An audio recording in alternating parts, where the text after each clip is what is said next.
please join me in welcoming your Career Jam Keynote, the incomparable Victoria Monét.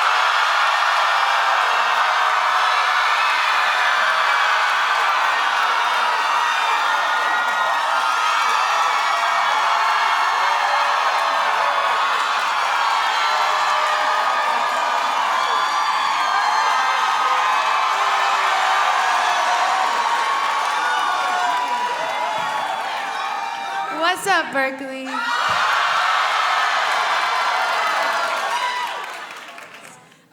So let's really get into the beginning. When you think back to the beginning of your journey, what stands out the most to you about that time? The beginning of my journey, I feel like it's hard to say that it was just, it started with music. It actually started with a really amazing upbringing of family who was interested in music, surrounded by a single mother and a grandmother who were very creative themselves. And I saw things around the house and around my grandpa's house that was inspiring to me. My grandpa had a guitar laying around. He had a saxophone laying around. He had a harmonica, a pool table. He had a farm. So I'm thinking about being well-rounded as a human being and thinking about agriculture and also aunts that were singers as well. So I think I was inspired by family, and then it turned into watching things that I really loved. Like my grandma was very into musicals, so I was watching things like Chitty Chitty Bang Bang. I was watching, you guys like that movie? I thought I was the only one. None of my friends have seen it. They're like, the what? Like Chitty Chitty Bang Bang. So also like, I really was obsessed with this movie that Halle Berry played Dorothy Dandridge in. Yeah. And we were watching Mr. Holland's Opus, like just interesting musical-based movies that I was very interested in. And from there, I really decided that I wanted to do it. But I kept it internal. I was very shy growing up, so I didn't have the courage to sing in front of anyone. I would just do it in my room secretly. So I started with dance instead. Yeah. Shout out to the dancers in the building. You guys are amazing. So I started with dance, and it was kind of a way for me to build confidence because I could kind of, I could do it as a group. I could blend in a little bit and like get my chops up before I stepped to center stage. And I was also in choir at church. Shout out to everybody who started in church. Praise him. Yes. And church allowed me to hear music on a spiritual level and harmonize in choirs and then have opportunities to have a solo and pray. I was a praise dancer as well. Shout out to the praise dancers. Yes. So I think a lot of it came from what my family was invested in for me. Because, you know, when we tell our parents we want to do something, or whoever is taking care of us, it will take an investment on their time as well, because they have to drive us everywhere. They have to be a part of our schedule, know when we have performances, purchase the shoes, purchase the wardrobe, let us do our makeup sometimes if we want to be, stage ready. So shout out to everybody who took care of us and invested in us as well. I love that you said that, because that's what it takes, right? Like, in order for you to fully believe in yourself, it really takes those around you fully supporting you, especially at that early stage in your career or just in life in general. And so to talk about that, you talk about being trained in dance. How does that still show up in how you think about performance today? And what did you learn like early on about discipline? Ooh, okay. So for those of you who don't know, my specific dance training came from high school. It was a performing arts high school. I never made it to college, guys. So I was in a performing arts high school, and from there I met someone named Phil Tyag, who came to the school as a guest teacher for one of our yearly performances. And he was in a group called Boogie Monstars that he created, but he had also created a group called Jabberwockies. So when he came to school to teach, I got the opportunity to audition for his piece, and he invited me outside of school to join rehearsals for Boogie Monsters.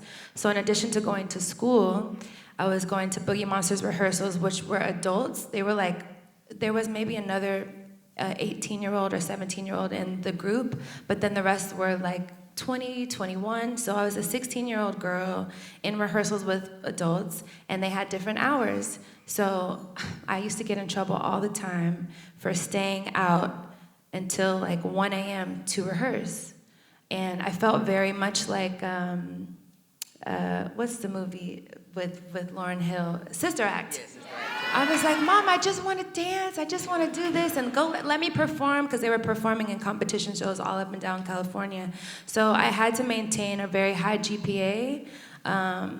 I graduated with like 3.85 GPA, but I was also a dance teacher, and I was in the dance group at my school, so I was rehearsing right after school for our show, and I would come home for 2 seconds, try to do as much homework as I can, and then go to rehearsal starting at 8 p.m. to 1 a.m., and then go and do it again in the morning, get up.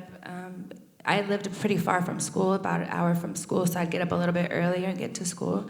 So it seems like it's just in my genetics at this point to get up, work hard, and understand the rehearsal hours and how much it takes to put on a performance. But when you really love something, it almost feels like it's not even a thought. It's just you want to do it. Yeah. And you'll fight down to be able to do it. You would argue with your parents. I low-key got kicked out of my house at like senior year. I went to go live with my grandma because my mom was like, you ain't gonna keep coming to my house. I was like, fine, I'll go live with grandma and I'll still dance. So that was a bit of my life, but I do understand what it takes, the work ethic that it takes to just even put on a 30-minute performance. And sometimes people don't understand that. They kind of feel like you just get up there and do your thing.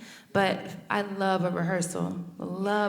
So you will find me in that rehearsal studio working hard, and I'm sure you guys do the same thing. Like this, I'm sure you guys rehearse for that. And so I appreciate it so much, because it's not just the 30 seconds or 1 minute that I saw, it's the hours before that you put in. So I really appreciate it, and I understand. So we all understand a lot about hard work in this room.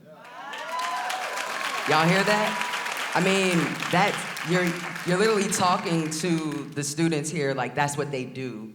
They juggle classes, they have all these ensembles, they have all these performances that they're doing, like they're doing so much, and they really work diligently, and they are just so hardworking and absolutely amazing. So thank you for that, because all that did was reaffirm for them exactly the journey that they're on, and exactly they were headed in the right path. So thank you. 100%. I would say even in those moments that it feels like it's a fight, you're doing it for the right reasons, and it's gonna come. The things that you're fighting for will come to fruition if you stay consistent. I like to think about how nature shows us that. Nature shows us that with seeds. Nature shows us that with caterpillars. It's like the dark moments where you feel like you can't see what's gonna happen next. Those are the moments where you're gonna transform. You may not know what you're transforming into, but you believe, and you just trust your intuition and trust your hard work and trust your purpose. And then you become the butterfly, or then you become this beautiful plant that bears fruit, or a tree. And all of these symbols are around us every day. So if you ever need inspiration, just look at nature and ask God for the guidance. So you said that you were shy, right? Oh my God, yes. So shy. Like dancing, and then just being a part of a dance and not having to stand out, but you sang. You would do it in private in your room. So Yeah. when did you finally come out of the room and say, I do this, I sing, I dance, I do all of this, and this is who I am? I would say along my dance journey, I met someone who was a producer in Sacramento, and that was the first time I was able to actually record. So I didn't start singing live by myself. It was more like in a choir setting, and I could kind of blend in and like get my chops up and like get my confidence up. And I did that with singing and dancing with choir and a dance group. But I started working as a songwriter, just writing my own music in Sacramento, because in SAC, you're not going to be like, write me a song. No one's writing a song. You write your own song, and you sing your own music, and that's just how it went. And I finally got the courage to tell my mother, I'm going to move to LA. And she was like, okay, girl, you have to go to college first. And I was like, yeah, but I'm going to move to LA instead. So I was working as a bank teller and a dance teacher in Sacramento. I was saving my money to move. And then I got an email on MySpace way back in the day from Rodney Jerkins. Yes, I had put the music I recorded on my MySpace, and Rodney, I added him as a friend along with other producers that I was inspired by. And shortly thereafter, I got an email asking to come audition in LA for his girl group. And so when I came to audition for this girl group, I made it into the girl group, and the team was like, okay, go back to Sacramento, quit your job, pack your bags, and move to LA within 2 weeks. I said, bet. And by the way, one of the other members of the girl group, her name was Siobhan, she actually went here. Yeah. So it was an amazing experience to be able to work with her. We moved to LA, and we ended up doing all of these Destiny's Child covers online, and you probably can still find them, but please don't. But it was interesting to work with her because she had a musical ear of obviously being trained here, and I was just using my ear. I didn't really have the knowledge that she had, so I was inspired, and the teachings here from this school actually were a part of my foundation, which is a funny full circle situation to be in the group with her. She actually still sings the background for Jill Scott, and yes, yeah, so it's an amazing full circle story. And another member of the group, her name was Latoya, and she's from New York. Yeah. So I just was able to come to LA, the foundation of my career, and learn from other women and harmonize with them and absorb their knowledge. They were both older than me, so it felt like I was birthed into like a sister group where I still use those foundational values of harmonization and blending to this day. I love that. Clap it up, y'all. So that leads me to, now you're out there, you're starting to get your chops up, you're moving throughout, you move to LA. A lot of students, they come to my office and they're like, look, I have this deal. I have these things, can you help me understand what I'm looking at? And so when you were first getting started, especially navigating your early deals, what are some of the biggest lessons you learned? And when did it click that you needed to advocate for yourself? And how did you learn how to do that? Because that's difficult sometimes. It can be a bit intimidating. Oh my gosh, that is a really amazing question. For me, and I know maybe some of you can relate, or a lot of you can relate to this, is when you work so hard for something and you see it so close to coming to fruition, you may compromise some of your values in order to make it happen. And I did exactly that with my first contract. My first contract was the same contract that TLC signed. And I said, and I knew it too. The situation was, when I moved to LA, I was told, you guys will not get into the studio until you sign this contract, and we're not negotiating. So we took months and months to come to the decision that we will sign it anyway, and figure it out later, which was not smart. But we were in LA, we had moved to LA, and at this point, I was running out of my savings personally, so we started singing at the Santa Monica Pier, singing in front of In-N-Out with a cup. And I couldn't tell my mother, because she would be like, you coming home? So we kept it kind of secret, and I was struggling. And it was a few months had passed, and we were like, we moved here to do this. We have the vision, and we see number ones coming out of that studio. If anything we can learn from this situation, we can learn the musical piece. Maybe we won't be the richest people in the world, but we'll be here in LA and doing what we want to do and what we love to do. So we signed the contract. And then shortly thereafter, we got signed to Motown, which is super exciting because my grandma loved Motown. I grew up on it. But if any advice I could give you guys is don't do that. Don't do that. As much as you love something, do not compromise your values, and you need to realize your worth. Make sure you do have a really great lawyer.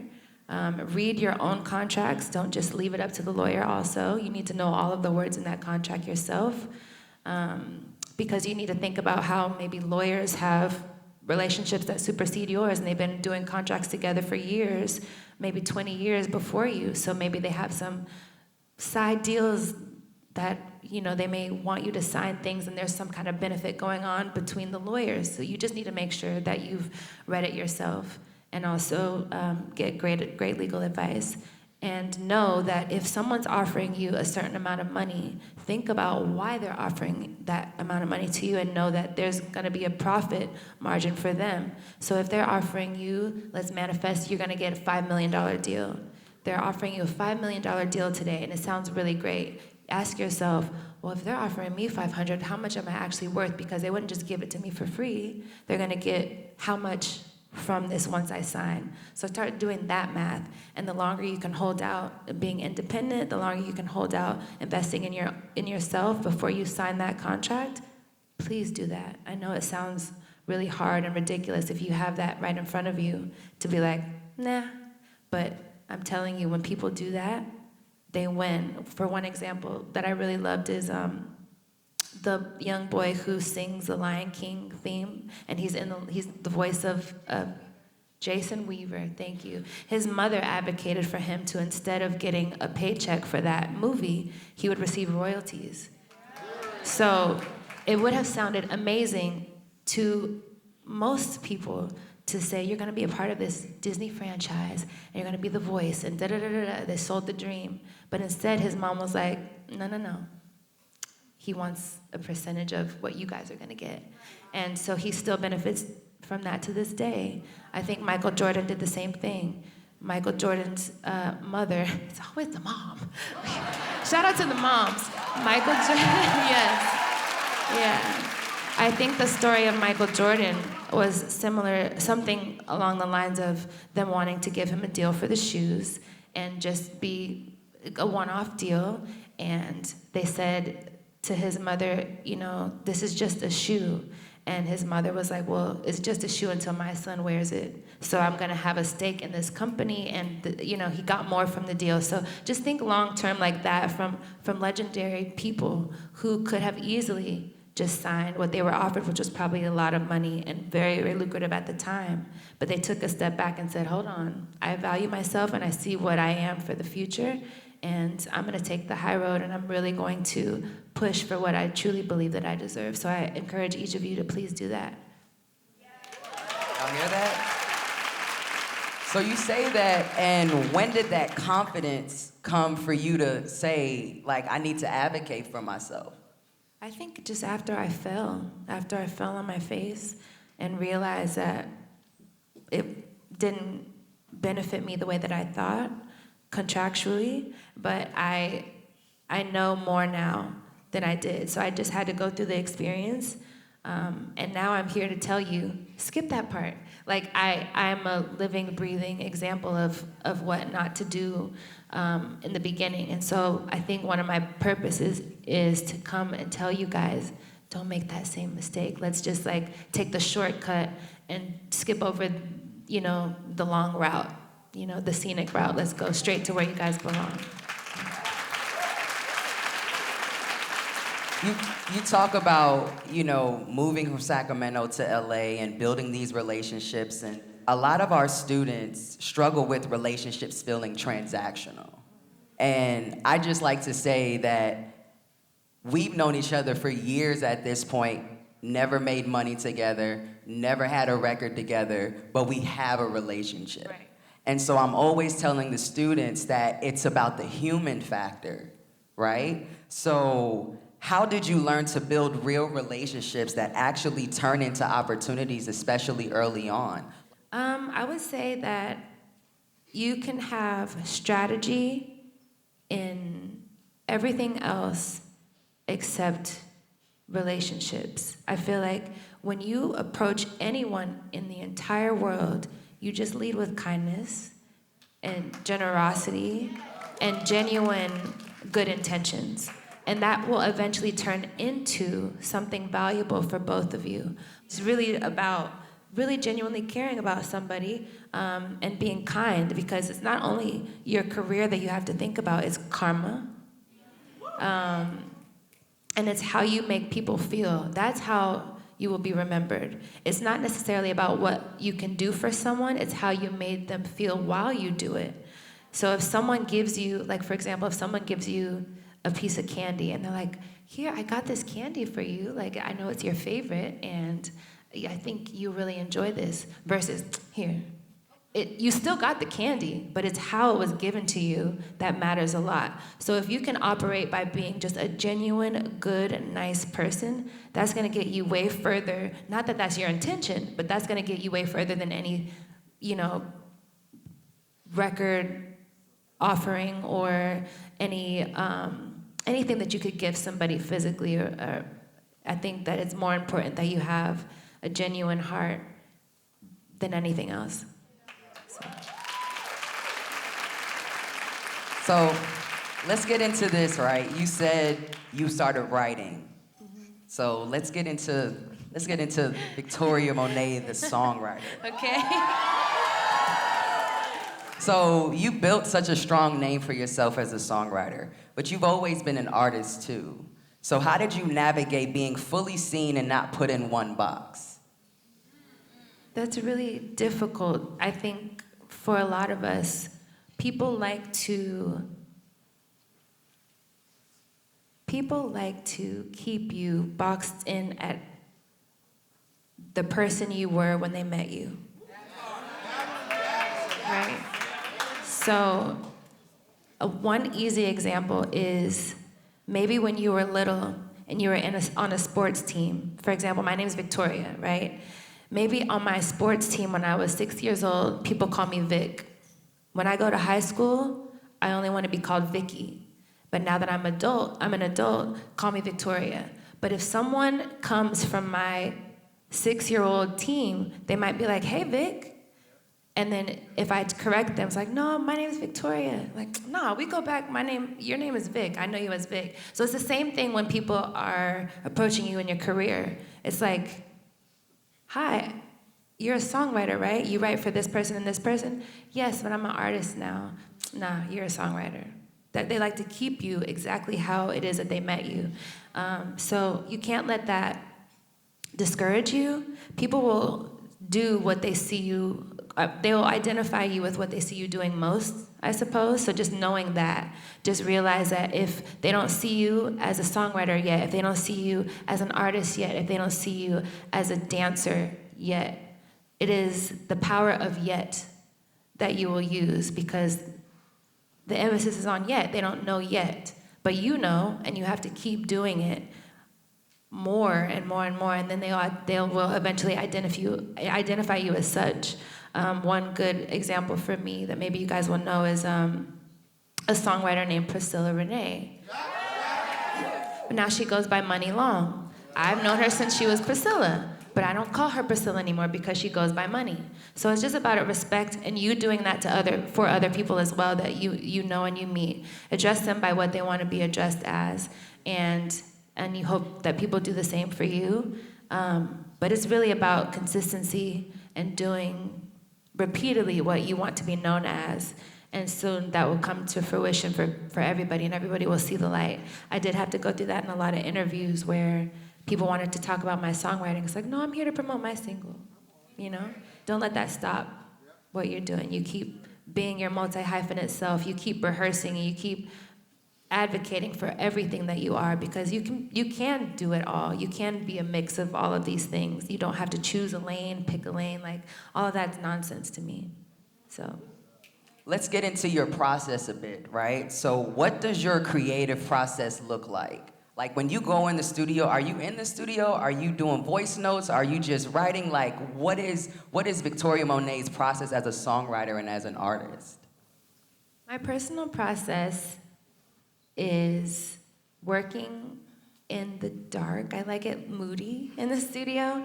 I love to work from scratch as well. So I loved working with musicians. I don't really love getting beat packs. I find that when producers don't have the songwriter in the room, they're trying to fill the space with their own melodies that takes the space of where a songwriter would fill in. So I like working from scratch with very minimal sounds, one chord pass of an interesting instrument, And that way it leaves room for more melody for me that I can explore and float up and down and find my own way. And then I like to have a producer come back in and fill around what the song is. I also feel like if you have an empty production, you can't hide behind all the instrumentation to make a good song. You have to be able to play it with chords and it still feel like a smash or still feel like something important and valuable and something that evokes emotion.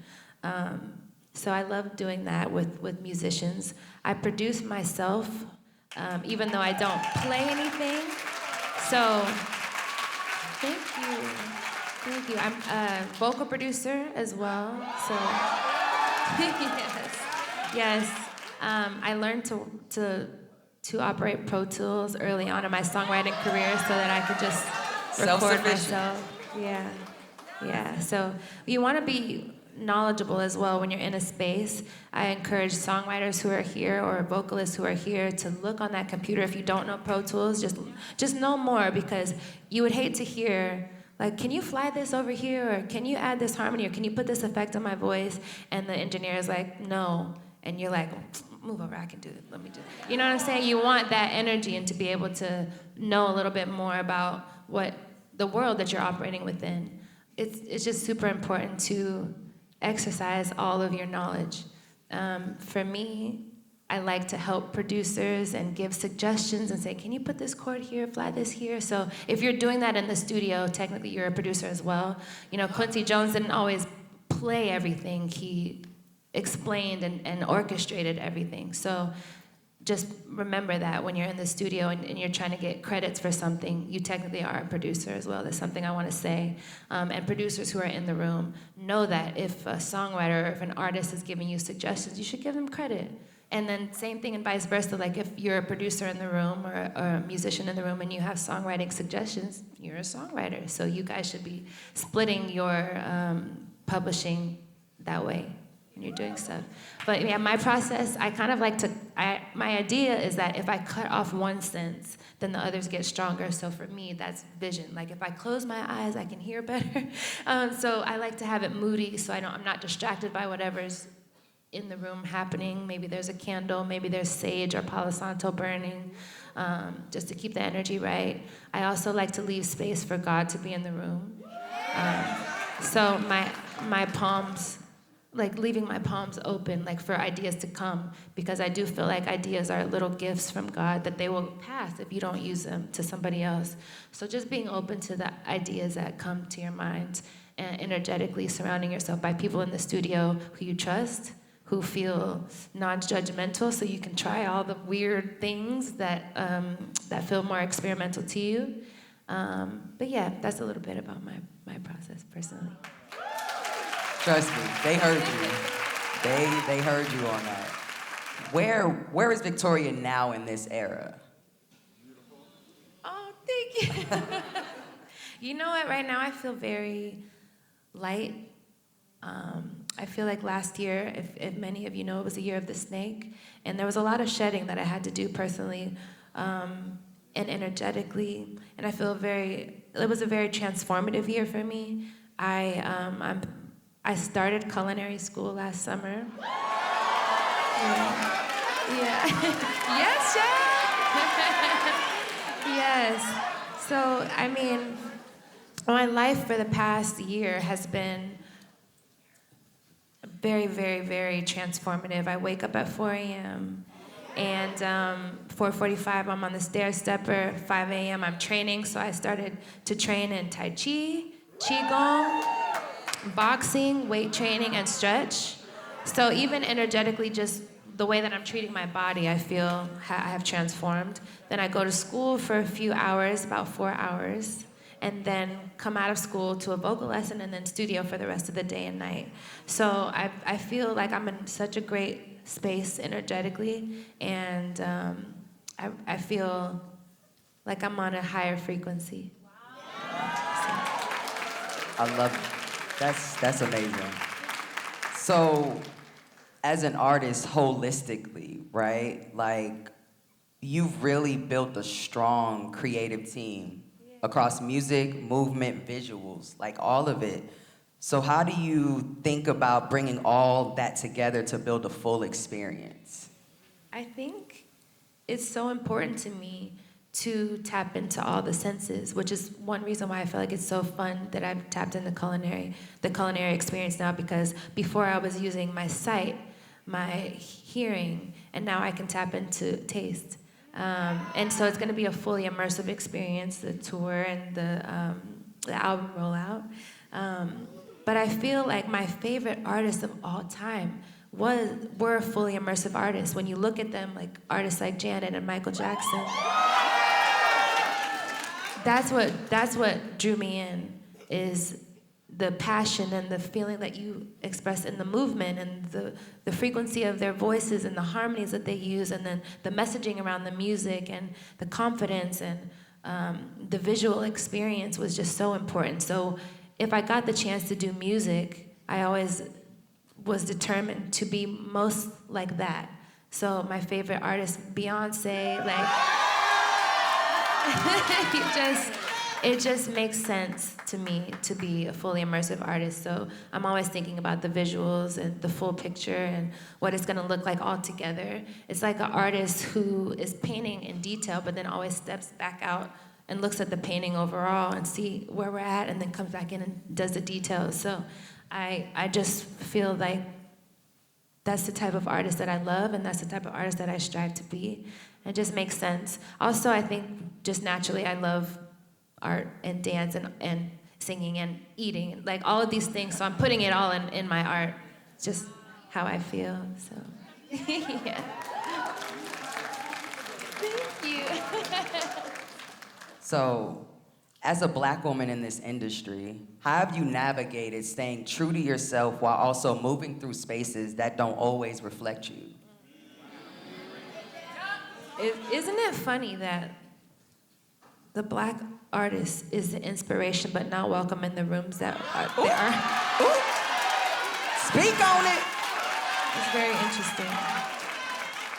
So, but honestly, I think that is historically how we have had to operate. If you look at the history of the world, and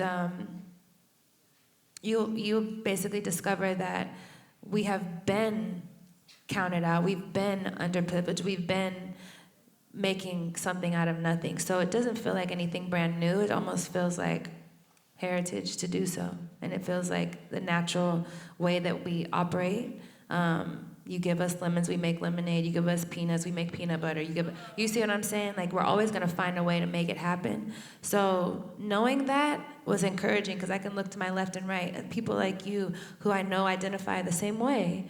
And we're still here making it happen. We're still making history on our own. We're still paving ways. We're still on everybody's mood board. We're inspiring everyone, even if they don't want to admit it. So knowing that, you have to operate that way internally and have that as your North Star, knowing that you are the inspiration. And you just have to keep being yourself, no more than yourself, no less than yourself. And trust me, people are watching you. They're all watching.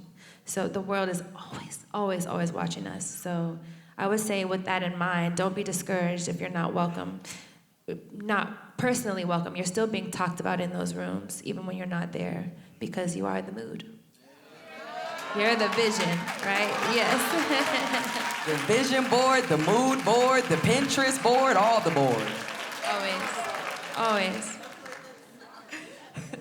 So, I mean, I love that, because I think that a lot of the young Black women in this room, they needed to hear that. They really did need to hear that. So for the artists in this room, the musicians, just those who really want to go on to be their own, what do you think people get wrong about becoming an artist, or just about the industry in general? I mean, there's quite a few things to me. But one thing that stood out, just as you asked the question, I think the word becoming. Because even though you may not have the accolades you want, you're an artist at day one. You will transform and be the better version of yourself, but becoming, I would just change the word to be. Just, you're not coming into anything. You are being. You are a human being, and you're already the artist that you're meant to be on that day. When you walk in that room, you're exactly enough. And just leaving room to be transformed into the better version of yourself, but don't become anybody else. Don't become any brand that you feel like would work more successfully. The most powerful thing you have is being exactly you, because there isn't, even if you're a twin or a triplet, there's still only one you. So, were you a twin? Okay, word. Yes, you're still, there's no one like you, even still. So I think the most powerful thing you have is your fingerprint. Just be you and don't change into anything else that you feel like would appease to more people. I think that's one big mistake that we have, because I think personally, as we get more AI and more perfection and more smooth skin, more like small waist, big butt, more like just more computerized and more perfect, I think the world will be looking for more ways that we can identify with flaws. So those freckles, those uneven, hair, the whatever you feel like beauty-wise would be not beautiful. I feel like we want you. We don't want to see another AI figure that looks perfect and with like computerized and hi, welcome. No, our power right now that we're kind of at war with technology taking over our jobs and our identities, it's more important now than ever to be human. And it's not a human becoming, it's a human being. So just be you. You don't need to edit. I mean, I feel like that's what you want to leave them to hold on to, right? So what is that thing that you want them to hold on to while they're trying to figure it out in real time? I think it's holding on to yourself.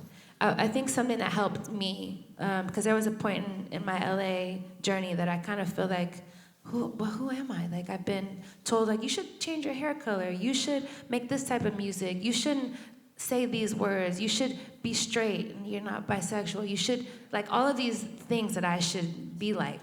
And when I look at my childhood photos, or when I look at little, like, VHS clips, I'm like, oh my God, I was always like this.